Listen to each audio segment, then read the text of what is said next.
Hi friends, welcome to నా మాట. మన దేశంలో ఎక్కడ ఉగ్రవాద దాడి జరిగినా కూడా నేషనల్ ఇన్వెస్టిగేషన్ ఏజెన్సీ ఎన్ఐఏ ఆ దాడిని టేకప్ చేస్తుంది. అంటే దానికి సంబంధించిన విచారణ మొత్తం కూడా ఎన్ఐఏనే పూర్తి చేస్తుంది. అయితే ఎన్ఐఏను ఎప్పుడు స్టార్ట్ చేశారు అండ్ దీని పర్పస్ ఏమిటి, ఉగ్రవాదానికి సంబంధించిన కేసులన్నిటినీ ఎన్ఐఏని ఎందుకు టేకప్ చేస్తుంది, 2008 కంటే ముందు ఎన్ఐఏ లేని సమయంలో మన దేశం ఎదుర్కొన్న ఇబ్బందులు ఏమిటి అండ్ ఈ ఎన్ఐఏ ఎటువంటి కార్యకలాపాలను నిర్వహిస్తుంది, దాని వర్క్ ప్యాటర్న్ ఏమిటి అనే విషయాలన్నిటిని మనం ఈ వీడియోలో తెలుసుకుందాం. అంతకంటే ముందు ఈ వీడియోను పూర్తి రీసెర్చ్ చేసిన తర్వాత మాత్రమే మీకు అందిస్తూ ఉన్నాను. సో ఈ వీడియోను లాస్ట్ వరకు చూడండి. మీకు గనక నచ్చినట్లయితే ఖచ్చితంగా మా ఛానల్ను సబ్స్క్రైబ్ చేసుకుని బెల్ ఐకాన్ను క్లిక్ చేయడం అస్సలు మర్చిపోద్దు.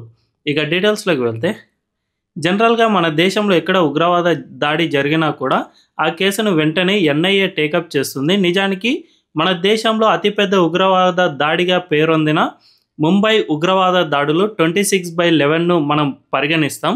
సో ఇది 2018లో నవంబర్ 26న ఈ దాడి జరిగింది. ఇది ఇప్పటి వరకు మన దేశంలో జరిగిన అతిపెద్ద ఉగ్రవాద దాడిలో ఒకటి. ఇందులో దాదాపు 170 మంది వరకు చనిపోయారు అండ్ చాలామంది గాయపడ్డారు. అయితే ఆ సమయంలో మన దేశంలో భద్రతాపరమైన కొన్ని లూప్ హోల్స్ను మన భద్రతా బలగాలు కనిపెట్టాయి. నిజానికి ఉగ్రవాదాన్ని ట్యాకిల్ చేయాలి అంటే అప్పటి వరకు ఉగ్రవాదంపై రాష్ట్ర పోలీసులు అండ్ కొన్ని దర్యాప్తు సంస్థలు దర్యాప్తు చేస్తూ వచ్చేవి. కానీ అందులో చాలా వరకు లూప్ హోల్స్ అనేవి బయటపడ్డాయి. నిజానికి ఉగ్రవాదం అంటే ఒక రాష్ట్రం నుంచి మరొక రాష్ట్రానికి లింకప్ ఉంటుంది. సో రాష్ట్ర పోలీసులు దీన్ని ఇన్వెస్టిగేషన్ చేస్తూ ఉండటం వల్ల అవతలి రాష్ట్ర పోలీసులు వాళ్ళు సపరేట్ ఇన్వెస్టిగేషన్ చేస్తూ ఉంటారు, వీళ్ళు సపరేట్గా ఇన్వెస్టిగేషన్ చేస్తూ ఉంటారు.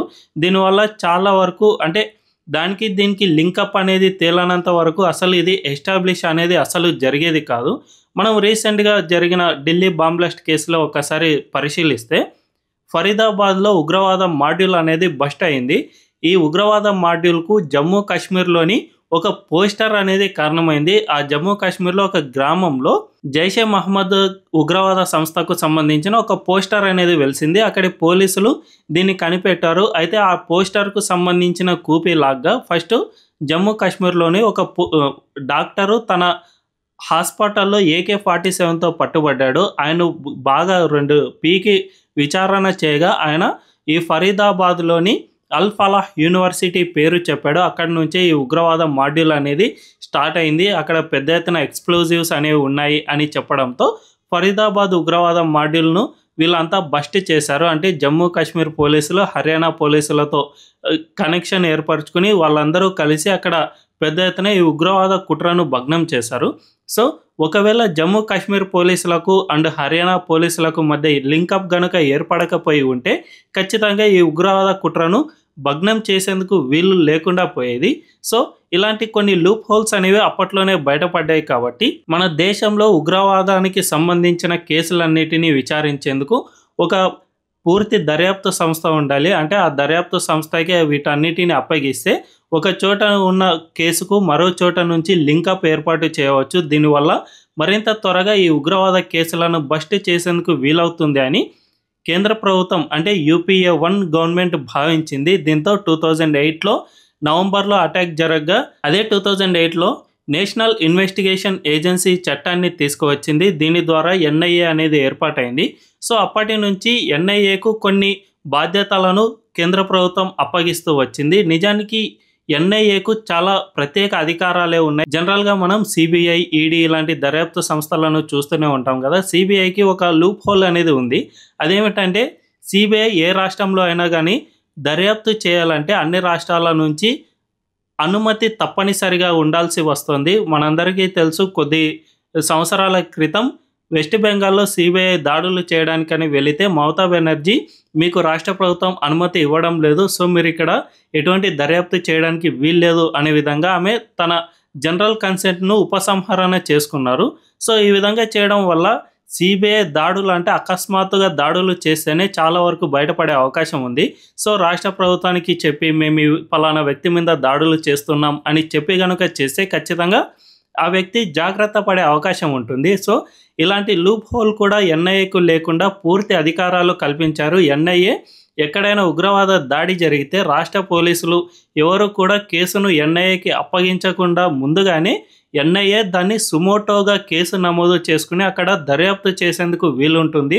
లోకల్గా ఎవరినైనా విచారణ చేయగలదు. అంతేకాకుండా యూఏపీఏ చట్టం కింద కేసులను నమోదు చేయగలదు. ఎవరిపైనైనా ఉగ్రవాద అనుమానితుడిగా వాళ్ళను అనుమానిస్తే ఖచ్చితంగా వాళ్ళను తీసుకువెళ్ళి 2 సంవత్సరాల పాటు ఛార్జ్షీట్ లేకుండా సైతం వాళ్ళను అదుపులోకి తీసుకునే విధంగా ఎన్ఐఏకు ప్రత్యేక అధికారాలు ఉన్నాయి. అంతేకాకుండా ఏ రాష్ట్ర ప్రభుత్వానికి అనుమతి అవసరం లేదు, డైరెక్ట్గానే ఎన్ఐఏ ఎంటర్ కావచ్చు. ఇలాంటి ప్రత్యేక అధికారాలు ఎన్ఐఏకు అప్పగించారు. దీంతో దేశవ్యాప్తంగా ఉగ్రవాద కేసులు ఎక్కడ నమోదైనా కూడా ఎన్ఐఏనే విచారించడానికి ఇది చాలా వరకు వీలవుతుంది. సో ఈ కౌంటర్ టెర్రరిజంను ట్యాకిల్ చేయడం కోసం మాత్రమే ఎన్ఐఏను క్రియేట్ చేశారు. కాబట్టి దేశంలో ఆర్థికం ఇలాంటివి కాకుండా జస్ట్ ఉగ్రవాద కేసులన్నిటినీ ఎన్ఐఏనే టేకప్ చేస్తూ ఉంటుంది. అయితే ఈ ఎన్ఐఏకు జస్ట్ ఉగ్రవాద కేసులను విచారించడమే కాకుండా cyber terrorism and counter feet నోట్లు అంటే ఫేక్ నోట్లు ఉంటాయి కదా, వీటిని పాకిస్తాన్ గతంలో ఎక్కువగా తయారు చేసి మన దేశంలోకి ఎగదోసేది. సో ఈ కౌంటర్ ఫీట్ నోట్లను కౌంటర్ హ్యూమన్ ట్రాఫికింగ్తో పాటు నేషనల్ డేటా అనాలిసిస్ను సైతం ఎన్ఐఏనే నిర్వహిస్తుంది. అంటే జనరల్గా మన దేశంలో ఎక్కడో కేరళలో ఒక ఉగ్రవాద మాడ్యూల్ అనేది బస్ట్ అయింది అనుకోండి, ఆ తర్వాత అది వేరే రాష్ట్రాలకు సైతం కొన్ని కేసుల కింద లింకప్ అయి ఉంటుంది. సో ఈ డేటాను మొత్తం అనాలిసిస్ చేయాలంటే ఖచ్చితంగా దానికంటూ ఒక రీసెర్చ్ సెంటర్ ఉండాలి. ఎన్ఐఏకు ఇలాంటి రీసెర్చ్ సెంటర్ సైతం ఉంది. కాబట్టి దేశంలో ఏ మూల ఒక చిన్న పోస్టర్ కనిపించినా కూడా దానికి సంబంధించిన మూలాలు అన్నిటినీ కూడా కూపీ లాగడానికి ఎన్ఐఏకు వీలుగా ఉంటుంది.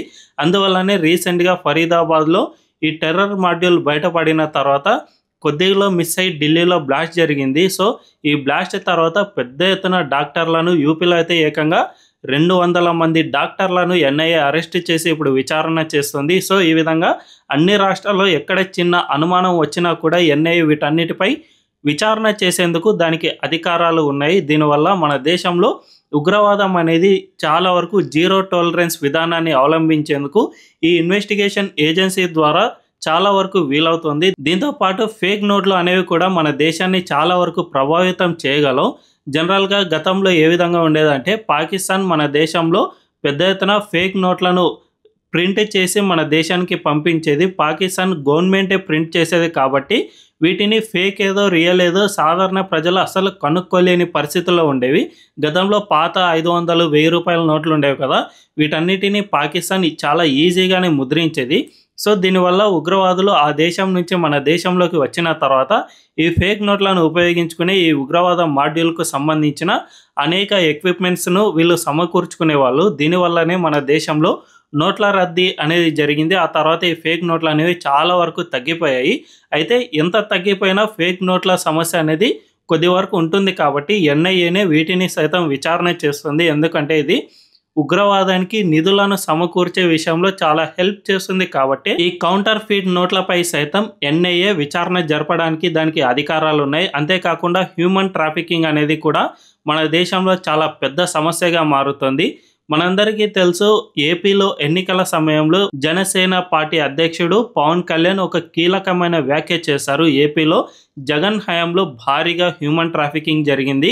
కొన్ని వేల మంది ఆడపిల్లలు కనిపించకుండా పోయారు. వాళ్ళంతా ఎక్కడికి వెళ్ళారో ఏమైపోయారో కూడా ఎవరికీ తెలియదు. జగన్ హయాంలో ఇంత పెద్ద ఎత్తున హ్యూమన్ ట్రాఫికింగ్ అనేది జరిగింది అని ఆరోపణలు గుప్పించారు. అప్పట్లో అది సంచలనంగా మారింది. సో ఈ విధంగా మన దేశంలో ఎక్కడ హ్యూమన్ ట్రాఫికింగ్ జరిగినా కూడా దానిపై ఎన్ఐఏనే విచారణ చేస్తుంది. జనరల్గా హ్యూమన్ ట్రాఫికింగ్ అనేది ఎట్లా ఉంటుందంటే, ఇక్కడ చిన్న పిల్లలను ఎత్తుకుపోవడం, లేదంటే ఎవరికైనా పని ఇప్పిస్తానని వేరే ప్రాంతాలకు తీసుకువెళ్ళడం, అమ్మాయిలను అయితే వ్యభిచార కూపంలోకి లాగడం, లేదంటే పురుషులైతే వాళ్ళను దుబాయ్కో లేదంటే ఇతర దేశాలకు అమ్మేసి అక్కడ బానిసలుగా మార్చడం, ఇలాంటివి జరుగుతూ ఉంటాయి. అంతేకాకుండా బంగ్లాదేశ్ లాంటి దేశాల నుంచి మన ఇండియాలోకి హ్యూమన్ ట్రాఫికింగ్ చాలా ఎక్కువగా జరుగుతూ ఉంటుంది.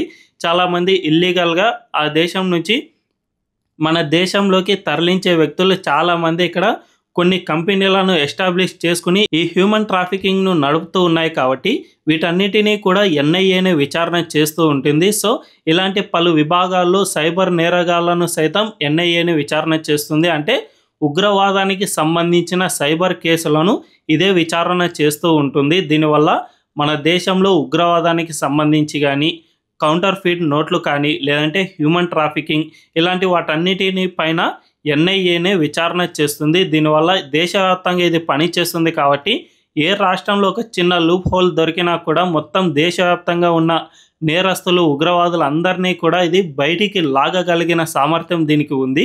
అయితే ఈ ఎన్ఐఏ ఏ విధంగా ఫంక్షన్ అవుతుంది అనే విషయానికి వస్తే, ఎన్ఐఏ ఫంక్షనింగ్ అనేది చాలా క్రిటికల్గా ఉంటుంది. మన దేశంలో ఎక్కడైనా ఉగ్రవాద దాడి జరిగినా, లేదంటే ఉగ్రవాదానికి సంబంధించి ఎవడైనా స్లీపర్ సెల్ ఇలా పట్టుబడినా కూడా వాళ్ళను విచారణ చేస్తూ ఉంటారు. ఈ విచారణలో అతను వెల్లడించిన వ్యక్తుల పేర్లందరినీ ఎన్ఐఏ ఏ రాష్ట్రాల్లో ఉన్నారో వాళ్ళందరినీ పట్టుకొచ్చి విచారణ చేస్తూ ఉంటుంది. దీనివల్ల వీళ్ళు విచారణ సమయంలో వెల్లడించిన డేటా అన్నిటినీ క్రోడీకరిస్తుంది.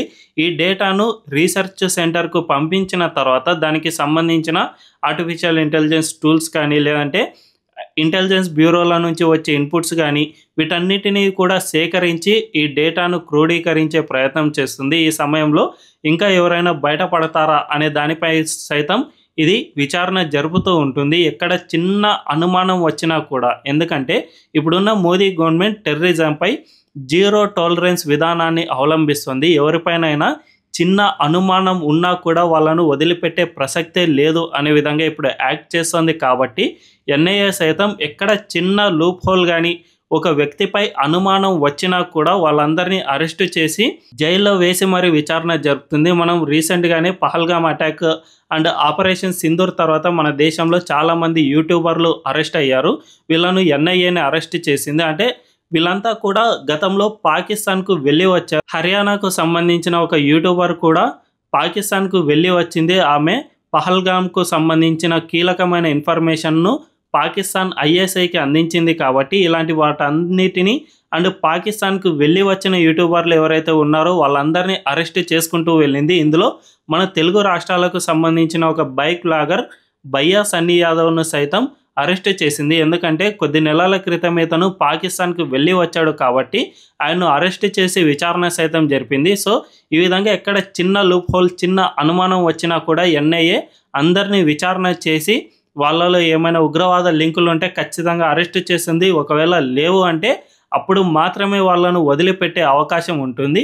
దీంతోపాటు విదేశాల్లో సైతం ఎన్ఐఏ ఫంక్షనింగ్ చేస్తూ ఉంటుంది. జనరల్గా అన్ని దేశాలకు ఇంటర్నేషనల్ ట్రీటీస్ చాలా వరకు ఉన్నాయి. సో ఇంటర్నేషనల్ ట్రీటీ అంటే ఐక్యరాజ్య సమితి కానీ, లేదంటే అన్ని దేశాలు కలిసి ఏర్పరచుకున్న నేరస్తుల అప్పగింత ఒప్పందం, ఇలాంటి వాటన్నిటిపైన కూడా ఎన్ఐఏ పనిచేస్తూ ఉంటుంది. ఏదైనా ఇతర దేశాల్లో ఉగ్రవాదులు గనక దాగి ఉంటే వాళ్ళందరినీ సైతం ఇది పర్ఫెక్ట్ ఆధారాలతో ఆ దేశాలను సంప్రదించడం అండ్ అక్కడ ఇంటర్పోల్ సహాయంతో వాళ్ళను అరెస్ట్ చేసి మన దేశానికి తీసుకురావడం ఇలాంటివి సైతం చేస్తూ ఉంటుంది. అవసరమైతే ఇతర దేశాలకు సంబంధించిన ప్రతినిధులను ఇండియాకు తీసుకువచ్చి ఇక్కడ సమావేశాలను సైతం ఏర్పాటు చేస్తూ ఉంటుంది. అంటే ఆ దేశాల నుంచి కోఆర్డినేషన్ ఏ విధంగా ఉండాలి అండ్ ఎన్ఐఏ ఏ విధంగా వర్క్ చేస్తూ ఉంటుంది, ఆ దేశాలు ఏ విధంగా సహకరించాలి అనే దానికి సంబంధించి జీరో టాలరెన్స్ పై సహకరించమని ఆయా దేశాలను కోరుతూ ఉంటుంది.